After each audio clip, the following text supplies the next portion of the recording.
My name is Katie Aune. I'm going to be talking for about the next 20 minutes or so about affordability and budgeting for your career break. I think, as we heard in the last session, that's definitely a major concern for a lot of people. It definitely was one of my major concerns before I left. Not just the idea of how much is this going to cost me, but the idea that you're giving up your paycheck for 6 months, a year, 2 years, that you're not going to have that steady stream of income that you're used to. So how do you make it all work? So what I am hoping that you will take away from this talk is, first of all, the confidence that you can make this happen. No matter where you are with your personal situation right now, and I think one thing that's difficult in talking about budgeting is that everybody's situation is different. You might be, making 6 figures, which might make things a lot easier. You might be making, $20,000, $30,000 minimum wage, which might make things a little bit more challenging. But I think my message to everyone is that no matter what your situation is, you can make this happen. Secondly, giving you some ideas for saving money and cutting your spending before you go. Also some ideas for keeping costs low on the road while you travel. And then finally, some resources to help with all of the above. So what does it cost to travel long term? I think this is something that's going to be different for everybody. So a couple of the things that you need to think about. First of all, where are you going? If you really want to go to Western Europe, that's going to be a lot more expensive than if you want to go to Southeast Asia, Central America, some of those countries. So definitely that's going to be one of the first things that you're going to think about when it comes to trying to figure out how much it's going to cost you to take this trip. Secondly, how long will you travel for? Again, it's going for 6 months versus going for 2 years. There's going to be a world of difference between what that costs. What kind of activities do you want to participate in? Some people might go and you just want to volunteer the whole time. If you're able to find local volunteer opportunities, you might not spend a whole lot of money at all. If you are really into adventure travel and you want to climb Mount Kilimanjaro or go scuba diving, get your scuba certification, do some really way more adventurous things than I would ever do. Those things often cost a lot, a bit of money to do some of these experiences. Taking a safari in Africa, there's definitely some things that are going to cost more money than, if you're just kind of hanging out, maybe you just want to go lay on the beach. Doesn't cost a lot of money to lay on the beach. So think about what kinds of things you want to do on your trip. Also, and this is something that I really encourage you to give some really hard thought about, is accommodations. A lot of long-term travelers will stay in hostels. For me, I ended up hating hostels by the time I was done, to be completely honest. I planned my budget out, with this assumption that I was going to stay in 12-bed dorms every single place that I went, and those were the costs that I looked at in trying to figure my budget out. And, a month into my trip, I was so over dorms already that I had to really reassess where I was at with my budget and look at what I could afford, and staying in doing some smaller dorms or doing some homestays. There's a variety of accommodations that you can look at. Most people aren't going to be able to afford to stay in hotels every single night. That can really add up, but there is a variety of places, Airbnb, apartment rentals, couch surfing. There's a lot of different things that I'll talk about a little bit more. Also, how will you get around? One of the things, when you think about going on vacation, and I think as they were talking about in the first panel, you think about, okay, just for an example, I went to Bulgaria for a week, a couple weeks ago, and my plane ticket over there was $800. And then, I stayed, various places. It was probably about $40 a night in the places that I stayed while I was over there. And looking at that, my whole trip probably cost me about $1,500 to $2,000 for a week. So if you extrapolate that, it looks like it's going to be really expensive. But your plane ticket is one of the most expensive, the biggest expenses you're going to have, that initial plane ticket to wherever you're going. And when you spread that expense out over a year, it doesn't really end up being that much of your overall budget. And if you travel overland or by bus or by train, those tickets can be a lot less expensive than if you're flying everywhere. So give that some thought in figuring out your overall budget. And then finally, what expenses do you have back home? And again, this is going to be really different for everybody, but you know, in the ideal world, you will have as few expenses back home as possible. That's another thing that makes us different from just going on vacation. You go on vacation, you're still paying your mortgage back home or your rent back home. You still are paying utilities for that week. You know, maybe your electrical bill will go down a little bit because you're not using electricity for that week, but you still have all those expenses. Ideally, when you go on a long-term trip, you lose all of those expenses. You either find somebody to rent your place or you sell your place. You're not paying a regular, you know, utility bills, phone bills, all the other expenses that come with day-to-day living. So, you know, you can scrap all that. But most likely you will have some expenses left. For me, I had health insurance, which is something we'll talk about a little bit later. I also was able to I own my place. I was able to find a tenant for it to cover the mortgage that I got. The rent that I got covered my mortgage, but it didn't cover my condo assessments. So I had an extra expense, about $200 a month, that I had to account for when I was figuring out my overall budget. There were also just some random expenses, you know, maintenance expenses that I had to, you know, kind of take into account. If anything needed to be fixed in my condo, I needed to have you know, something for that figured out. So think about what kind of expenses like that you'll have at home. As I mentioned, the overall cost will be different for everyone. My final tally for my entire trip, I went for 13 months. I hit 20 countries. I was in all of the 15 countries of the former Soviet Union, plus Finland, Poland, Spain, Turkey, and Italy. And I spent $28,000 for 13 months. I have another friend who spent $28,000, and he went for 2 years. So you can see it really makes a difference, you know, just in your personal preferences, and it's going to be different for everybody. He went to really cheap countries. Southeast Asia, Central America was where he spent the bulk of his time. He stayed with families for a while in Egypt, so his expenses were really low. He stayed strictly in hostel dorms. I preferred private rooms and hostels, the occasional hotel and guest houses. As I mentioned, career break is not the same as a vacation, so don't think of the budgeting in the same way. Also keep in mind that the cost of living in general in a lot of places outside the US, like once you exclude the US, Western Europe, Australia, and New Zealand, most other countries are a lot lower cost of living than the US. It's lower cost of public transportation, lower cost of food. Hotels are a lot lower. I mentioned I was just in Bulgaria a couple weeks ago. I was staying in hotels, like really pretty decent hotels, for $40 a night. That's not even going to get you a bed in a hostel in New York. You know, so the costs are going to vary widely by where you go. So when it comes to creating your overall budget, this is sort of the breakdown that I look at it as, is you've got your pre-trip expenses, things that you're going to have to spend money on in preparation before you go. You're going to have your at-home expenses, things that just sort of linger while you're gone. Your actual on-the-road expenses, those are the fun expenses. And then allowing a cushion for returning home. And this is assuming that you do plan to return home. A lot of people, you know, end up deciding that they want to be permanent nomads. That's something Sherry did. That's something, you know, Mike and Anne are working on.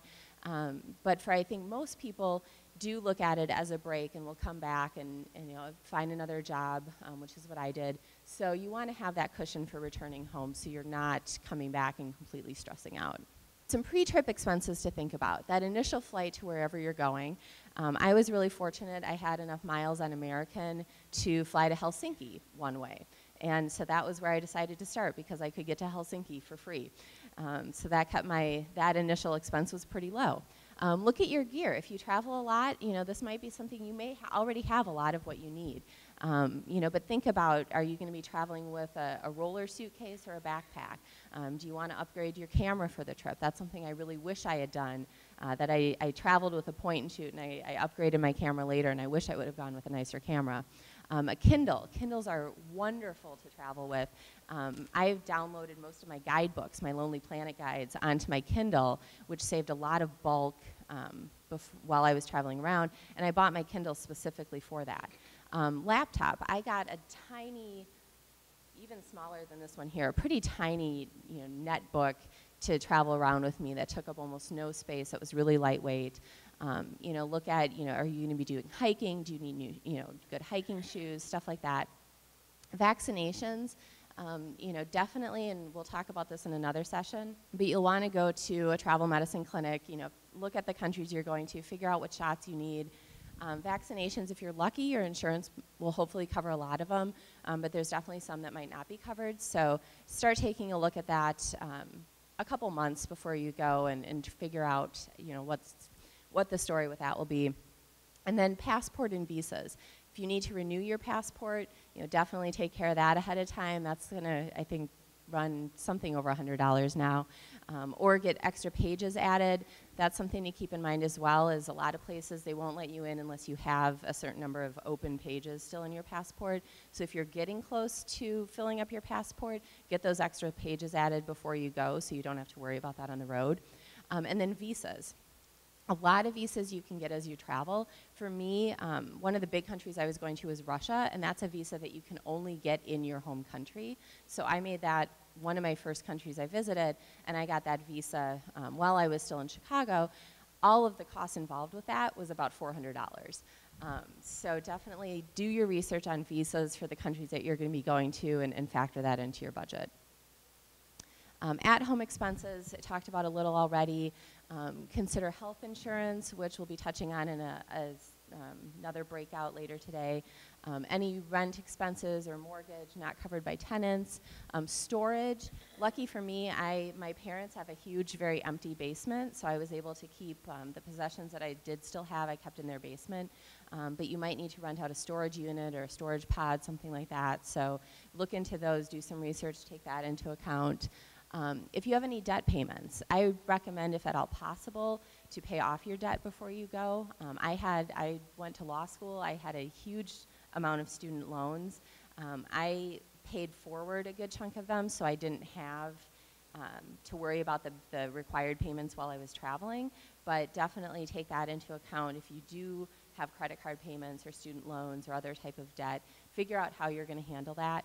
I personally don't recommend deferring because it just keeps the interest going and you just end up owing more later on. It doesn't really take it off your plate. So, and then pet care, if you do have pets, if you're going to find somebody to take care of your pets, you know, I would at least offer. I was very fortunate. I had a cat, and I had friends who were willing to adopt him, and you know, didn't really look to me to pay any of his expenses, but you know, you might have somebody who wants you to kick in for, you know, the cat food or the litter or something. So take that into account.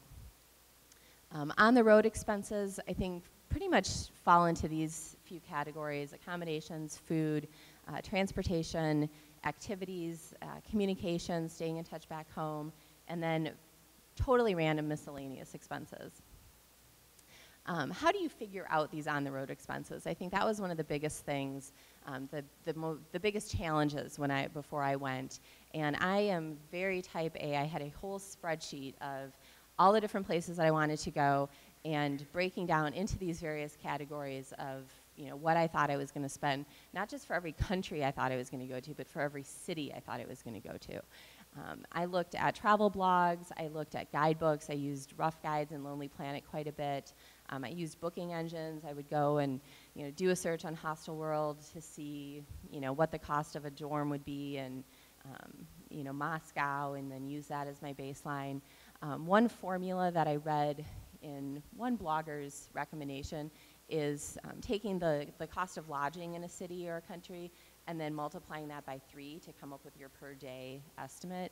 I don't know how accurate that is, but it's one sort of simple way if you don't want to go and do all of the in-depth research that I did to come up with a rough cost. And then coming home cushion, like I said, I would recommend planning for at least 3 months, unless you're extremely lucky or you know, are just doing a sabbatical, you already have a job lined up when you come back. It's going to take a little time to find a job again, so make sure that you account for health insurance, living expenses, job search expenses. I ended up flying back and forth between 3 cities, which cost more money than I would have liked, but it was necessary in my job search. And then just any daily expenses that you might have when you come back. Saving before you go. Again, spreadsheet maniac. I started tracking all of my expenses to see where exactly my money was going and where I could cut back. I would recommend doing that at least for a couple weeks to kind of see, you know, okay, I could probably get rid of that, you know, daily coffee at Starbucks, or, you know, I don't really need 3 coffees a day from Starbucks. I could get by with only 1. Setting up direct deposit from your paycheck to go straight into a savings account that you're using only for your trip is a great way. You're basically just giving yourself a pay cut, which takes a little getting used to, but pretty soon you get used to it and you don't even realize you're missing that money. Finding ways to bring in extra income. I sold most of my belongings. I think I brought in close to $5,000 through selling my stuff, which was awesome. I have a 2-bedroom condo, so I got a roommate for a while. She was paying some rent to me, so that was another way that I brought in some more money. I also started doing a little bit of freelance work. There's some great websites like Elance and Odesk where you can put yourself out there as a freelancer to do a number of different things. I was just doing data entry, which was super easy. I could do it on my couch sitting at home, and think I made probably about $800 total from doing that. But more than anything, change your mindset. I started looking at things, you know, I would go out and I'd be like, okay, I could go to Chipotle for lunch and that's gonna cost me $8. Well, $8 is also the cost of 1 night of a hostel in Cambodia. Or, you know, I can go out with friends and spend, you know, $20 on dinner. Well, $20 could also get me, you know, the train from this city to that city. I started thinking of all of my expenses in terms of how they related on the road. You know, I could go out and buy that new pair of jeans for $100. That could get me a whole week somewhere. So everything, you know, just changing the way that I thought about everything. Before I made any purchase, I, you know, sort of ran that through my head and was like, okay, is it really worth it? You know, kind of doing the balancing in my head. So as I mentioned, I did direct deposit. I started bringing my lunch to work instead of eating out. I called my cable company, negotiated lower cable rates. I threatened to cancel altogether, and basically told the guy, okay, the max I can spend a month is $15. What channels can you give me? And he gave me pretty much all the channels that I really wanted anyway. And so I went from paying like $80 a month to $15. This is a trick I still love to do. I started getting my shoes repaired instead of buying new shoes. They do an amazing job, and instead of going out and buying a $50 pair of shoes, I could go and spend $10 and they'd be just like new. I shopped sales a lot. I clipped coupons for groceries, things like that. And then instead of, you know, a lot of the advice I read before I left was, you know, just stop going out. You know, have people come over to your home. It's cheaper. You know, don't go out. Well, in Chicago, when you're young and single, like that doesn't really work. You know, our whole social life in Chicago revolves around eating and drinking. Like you can't have a social life without going out. So I basically just sort of told myself, okay, I'm still going to go out, but I'm only going to have 1 drink, and then I'm going to switch to water.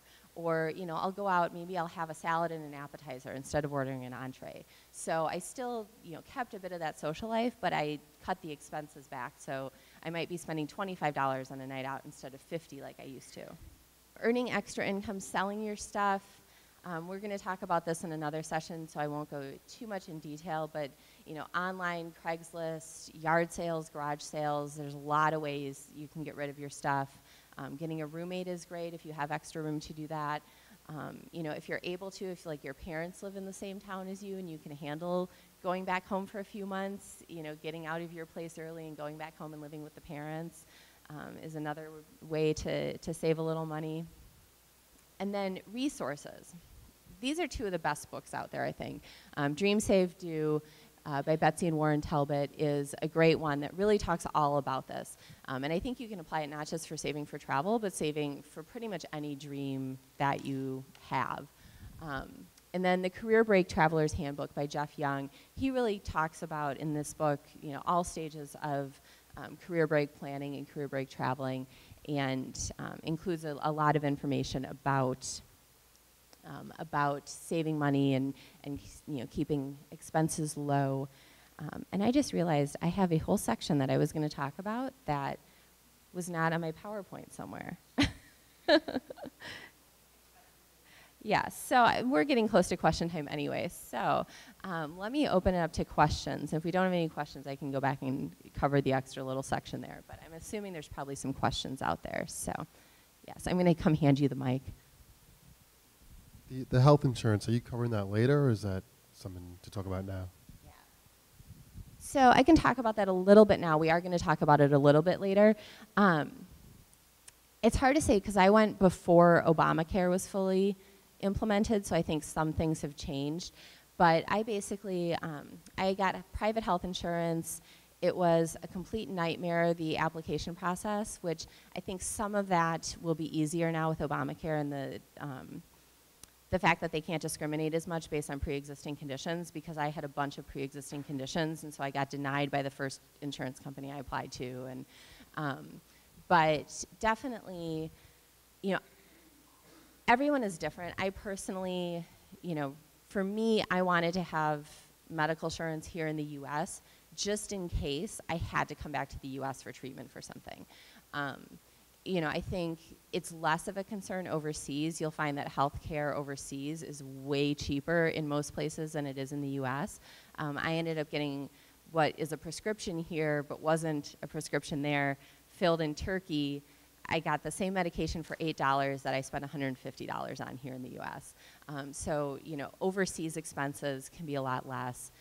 For me, I just felt better, and now I think with Obamacare, I mean, they require you to have insurance, so I think there's some exceptions for if you're not in the country for so long. But yeah, I would recommend budgeting for it. For me, it cost like $180 a month, I think, and I was 35 when I did my trip. It was, yeah, pretty much like it would cover, it was called Worldwide Medical Insurance. So it was with HTH Worldwide was the company that I used. And it would cover, you know, if I needed to be evacuated back to the US, you know, anything like that overseas. And then it also covered one physical a year in the US, which was kind of nice. I was able to get, you know, checked out when I got back. It didn't, and then like emergency stuff it would have covered in the US too. I recommend at least getting travel insurance, you know, that would cover like medical evacuations just in case, you know, you break your leg, you have a heart attack. I mean, you don't know. Like, I'd rather be safe than sorry, because if that did happen and you had to be evacuated, that's a huge amount of money. So, other questions? Yep. To get on health insurance, so like say when you're in Turkey, are you using your health insurance from the money that's here at HGH, or do you apply there? No, I mean, the medication that I needed to get didn't require a prescription, so I just walked into a pharmacy and bought it. I pretty much, I had run out. My trip went longer than what I had planned, and so the medication that I'd gotten beforehand, like I'd gotten enough in the US to last my whole trip, and then I was getting close to running out, and so I just took the label of it to the pharmacy in Turkey and was like, do you have the same thing with all these, you know, active ingredients in it? And they did, and it was $8, so I actually stocked up for a while after I came home. Other questions? I have a question about accommodation. You traveled to Central Asia, right? And I assume that there are not a lot of like couch surfing there or homestays that you would find online. How did you look for that?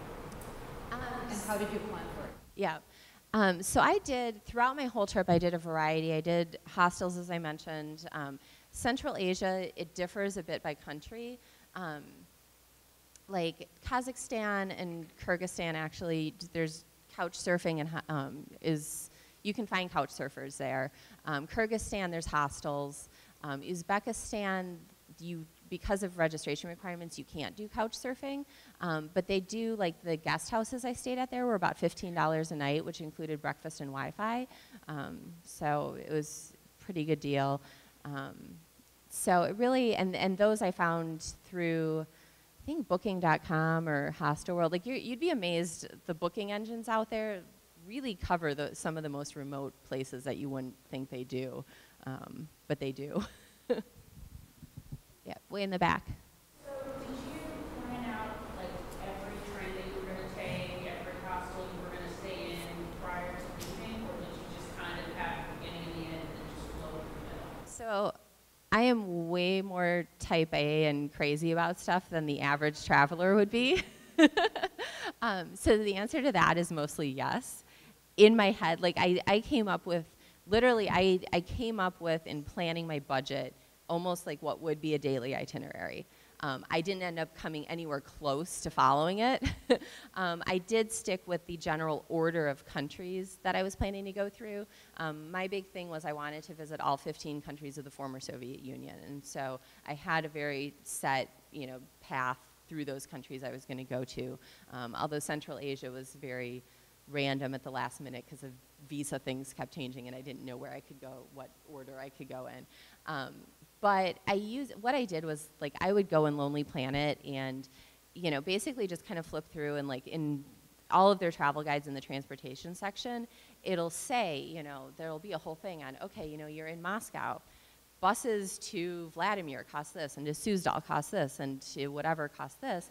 And so I use that as my baseline, just kind of looking at where I thought I would probably go, and looking at what a train might cost versus what a bus might cost. And then I think whatever it was, I think I added on like 10% for inflation or something.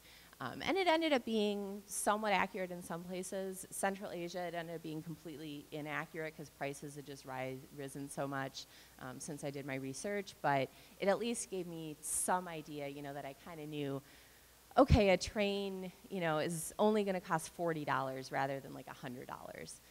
And then same thing with some of the accommodation, either I went online and looked at booking engines, or I just looked at Lonely Planet and kind of saw like, okay, what are some of the places they recommend in the budget category? What does that kind of average out to? Same thing with food. I kind of looked at and now I think their guides actually, a lot of them have like estimates for daily budget for food. When I was planning my trip, they didn't.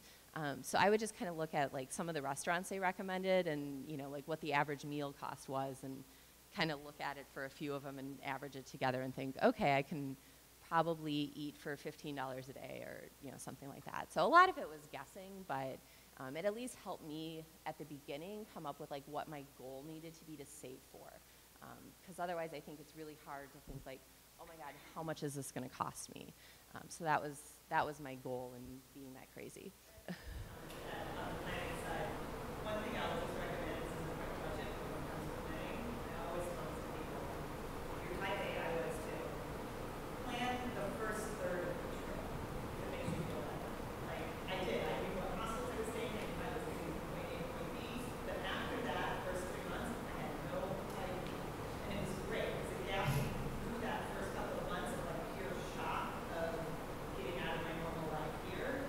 And like only experiencing vacations before, and into a travel. And then everything was way more good. I had a one-way ticket. I didn't know how I was going to go, which was fine. It all worked itself out. I ended up places I never ever expected. So it leaves it open to, things you're going to learn about yourself, people you're going to meet along the way, that kind of stuff. So I don't recommend everything, but to make yourself feel better, like one third. And I know we're getting to the end here, just 2 quick points, and then I'll take your question back there. Take into account the fact, too, like miscellaneous stuff. Like when you're traveling for a year, at some point, you're going to need to buy more shampoo. You're going to need to buy more toothpaste. Your jeans are going to wear holes in them, and you're going to be exploring ruins in Turkey, and they're going to rip completely through the crotch, and you're going to be like, oh, crap, I need new jeans. So take that into account. Get whatever you come up with for your budget. Leave yourself a cushion, because you're going to have all these random expenses that are just sort of regular everyday expenses that you're going to need to deal with.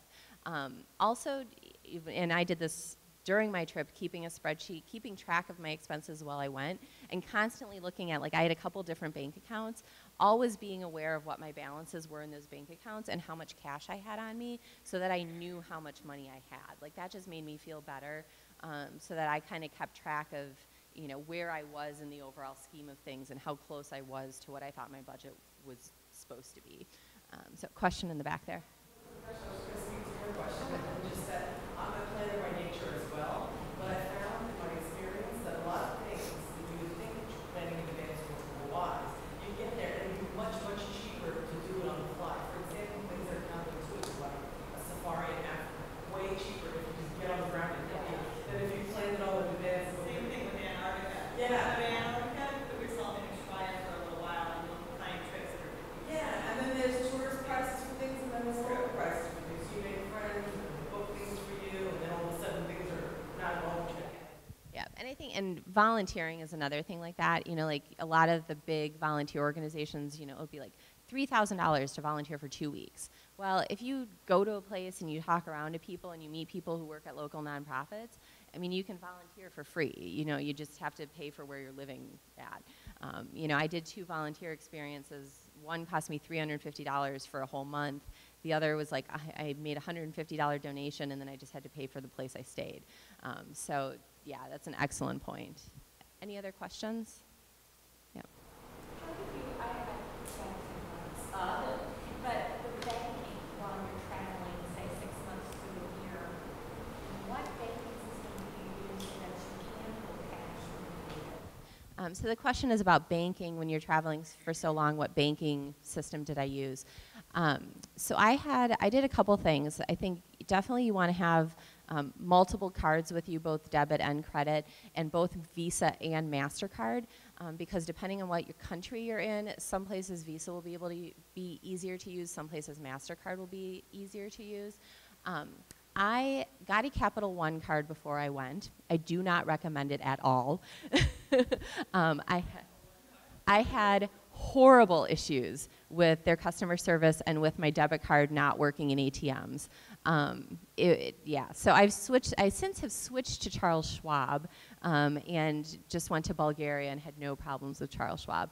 But I think in general, what I did, I had a local bank account that I've had for 20 years that I added my dad to. And then that was linked to my Capital One account, so I could easily transfer money back and forth. So if I ever needed to, my dad could put money into the one account, and then I could easily transfer it. And then he had full access to that account. So that was one thing that kind of made me feel better. Like if I was in a pinch, my parents could easily get me money that way. ATMs are almost everywhere. I mean, there's very few countries that you will go to nowadays that don't have ATMs, so getting money out is easier than you would think. You know, I think the only places I went that didn't have ATMs that I could use were Uzbekistan and Turkmenistan.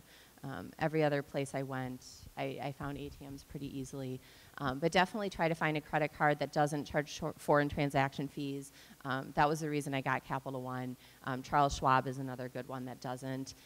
Depending on what region you're going to, like a lot of the countries I was in had Citibank a lot of places. They had HSBC a lot of places. So, and I see Nelson over here waving his hand.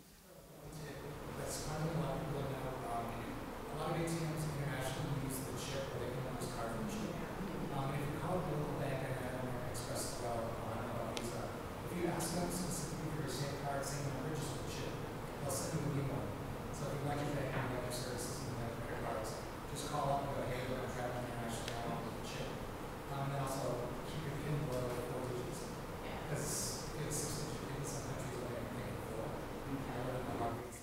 And you may want to get new cards anyway.